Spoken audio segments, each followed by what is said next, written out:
more than you could ever need. He is more than I can see. I don't deserve his love, but he's always been there for me. You see, Jesus met me when I was at my lowest. And if you don't know Jesus, know this. He is the greatest example of generosity this world of greed has ever seen. And when Jesus hit the scene, he changed the scenery and met diversity with serenity. If you're looking for peace, he offers plenty. Jesus was and Jesus will forever be king. And when the angels sing, they sing of the grace that was displayed for sinners like me. I can't explain him and I can't describe him because if I could, he wouldn't be Jesus. Because you can't explain eternity and you can't comprehend the galaxies. But it's the loving hands of Jesus who spun them into existence and created man, knowing he'd have to go to the cross to pay our sentence. But there's a certificate of judgment with a period after the sentence. And we were sentenced to death long before he said, "It is finished." He's a father to the orphan, a shelter to the homeless, a hiding place to the abused and anchor to our storms. He stormed the gates of hell and came out on top. The power of his gospel cannot be stopped, even when the world tries, and they try a lot.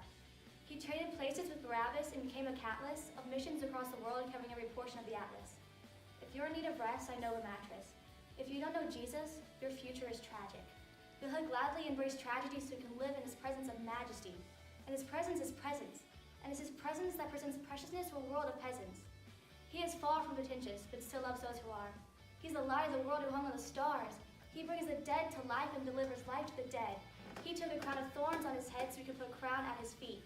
And I cannot wait until the day that I get to kiss his feet, that were nailed to the cross for me and for you and for every other person around this world.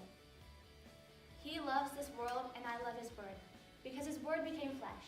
And in the flesh, he demonstrated the word to the world. He's an example of every boy and girl. He's a lover of black people. He's a lover of white people. He's a lover of the unchurched and assembly under the steeple. He doesn't see the believers' failures, but still takes time to celebrate their faithfulness. And it is the power of his spirit that enables us and gives us boldness when the world labels us.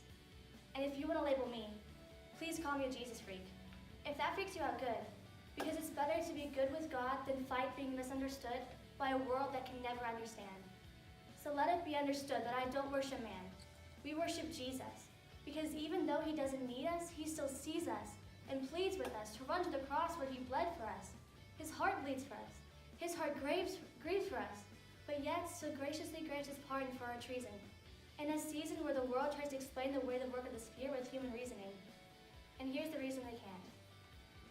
Because the Spirit is like the wind, and the wind cannot be seen. But loved is the one who believes without seeing the unseen. I'm telling you that Jesus is something. He's something more. He's something great.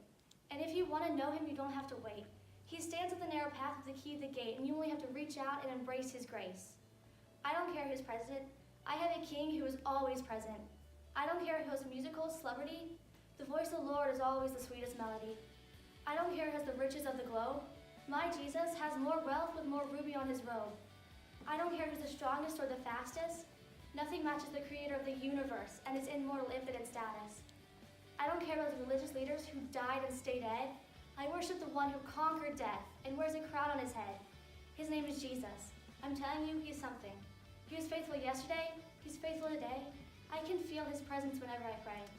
And when the time comes for me to fade away, I'll remember the day I heard him say, "My name is Jesus."